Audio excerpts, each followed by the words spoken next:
I'm really blessed to work with some of the coolest people in Milwaukee outside of the Misfits, obviously, but I work for the Commons, and we have a couple of different programs, but we try to expose talented and motivated students to opportunities that complement what they're doing in school, to apply their skills, build their network, and create something cool in the process. We work with corporate entities, some of the biggest companies in the state, as well as startups, and some of the students come to us with a problem. It's actually part of their application process. Is if they see a problem in the world that they want to try to solve, something worth solving, that we give them the opportunity, and we put a team around that and put them through a step-by-step process to some extent with a lot of flexibility, and at the end of it they get to pitch it in front of like 400 people. What's your problem that you would change the world? What's your answer to that question? That's a good question. It's one of those things you ask but you never think. Like, you know, we ask a lot of questions too, and you know, it'll get asked to me and I'm like, oh yeah, I don't have an answer to that. I think there's, and I'm taking this from somebody, his name's Tom Bilyeu, but I think there's two real pandemics in the world, and I don't know how to address either. He started to address one. I think there's one of the body and one of the mind, and I think it's a mindset shift that people just need to adapt, understand. I don't know, everybody seems to know what to do, but there's a disconnect in the action of doing what they know to do.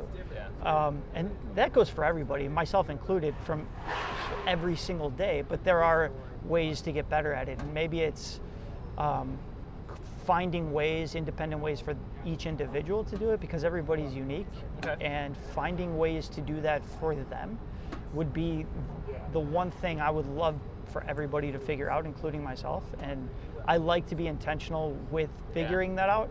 I love these types of conversations and processes, as you can kind of tell. But that would be the one thing, and that's a massive undertaking, right? How do you get somebody to think or perceive a different way, or believe, like genuinely believe that they can do something, instead of just being told you can, you can, you can. How do you get them to do something about it if they believe that? And there's so many things like, you know, participation trophies as youth sports, and like there's so many things and with online social media now, it's so easy to like see the guys like the Toms and everybody that's like so way up there, and you're like, well, I want to be that, but I don't know. I think for me in that answer, it's finding that middle ground.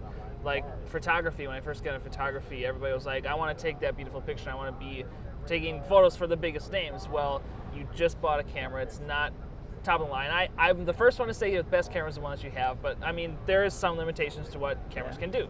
And everybody was like, I want to be that. And they're sending me like, rate this photo, and it's like blurry tree trunks or something. I'm like, I mean, it's blurry. You know, like, to me, that answer is so much like finding that middle ground. What is B when you're going A to C? Like if you're at 1, you want to be to 1 million, you've got 999,999 to go. So like, where does that lie? Because they see 1 million, they don't see 100, 5,000, 10,000. They don't see those numbers. They see 1 million all the time. That's all that we're exposed to, and we're not ever exposed to that middle ground. And that's what I love about what you guys do, because you guys are taking people that are young enough to get that million, and you're starting their mindset appropriately before they see million all the time. Yeah, that's a good point. And I think to your story right there, it's almost just about starting with one.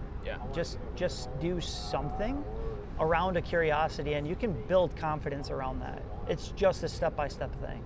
And that's really kind of the learning paradigm that we put together for the students and everybody that we work with, is we just want you to be curious and take action, and the rest will fall into place over time. And whatever that means to you. For you, it might be photography. For another person, it might be marketing, finances, business. It doesn't really matter, but at the end of the day, we all have to work with people. And it's the soft skills that I think are going to become the most valuable aspects to, like, having a conversation like we're doing right now. That, I think, is going to be the most valuable asset for people over time, outside of the actual skill set. Because the skill makes you qualified, but being capable is very different too. It's very different. And there's a fine line that gets crossed there every time. But like I always tell people, and it applies YouTube subscribers, money that you've made. Like, what did you learn from 1 to 1,000 that you can apply from 1,000 to 1 million, or 9,000 to 10,000? Like, there's so many gaps that people just want to leapfrog over, and they totally forget how that happens. Still talking about change, what's one thing you would change about Milwaukee? I don't know if I'd change anything per se, because I think for me, change implies that something's wrong. True. I don't know. I would want to see continued improvement and development, specifically on the things that we can see change. Okay. So we just talked about a couple of things that we might not be able to see visibly, Right. except over a period of time. But some of the things that are going on, like the development of the arena behind us, some of the things that are going to be happening or are in the works from a development side, yes, that's awesome. But even some of the properties that we walk by every day going to work and passing by, the ones that are abandoned, that are up for sale and So things like many that. of them. But to see them, instead of building something new, why not just fix what we have and then build after that? I mean, I like the old brick aesthetic anyway. So most do of the time. I So love the cream city. Like Yeah. we are the cream city. Right. Don't change what we are, enhance what we are. Yeah. I think is a big part of what I would love to see continue to happen. Who's one person in the city that you want to meet? I thought about this for a while. I can't specifically pick somebody out, but what I am interested in, or the people I am really, really interested in meeting, are the people that are making a difference, but making a difference in a way that you look up to. So the people that somebody else looks up to, I'm interested in meeting because there's a reason for that. And I want to know what they're doing so that I understand what people are looking for. Yes. So that I can, because if I know what people are looking at, how that person is doing it, you can reverse engineer that to continue to expand the network, the opportunities, the businesses, the startups, whatever it is. But finding that lead domino to some extent, I'd be interested in meeting the people that people look up to. And I was listening to your conversation before, and I like that because like even what we sent you is a very blank slate. Yeah. And obviously like, you know, we have to have a certain restrictions and we have certain questions we want to touch on, but it goes deeper than that in what we, in anything, in podcasting and just interviewing and just any relationship, you know, you look for something in every relationship, but you almost have to reverse engineer everything to be like, okay, what do I need from you? What do you need from me? How do we really make this work without like just putting it on the table? You just nailed it, man. Yeah. I think it's just about finding out what you want and need, and if we match in that alignment, we work together and we make some cool things happen. And I think there's a lot of organizations that are adapting that principle that are looking to collaborate. I think it's about connecting, creating, and collaborating. Yeah. And it happens with the conversation, it happens over time, but the big things take more than one.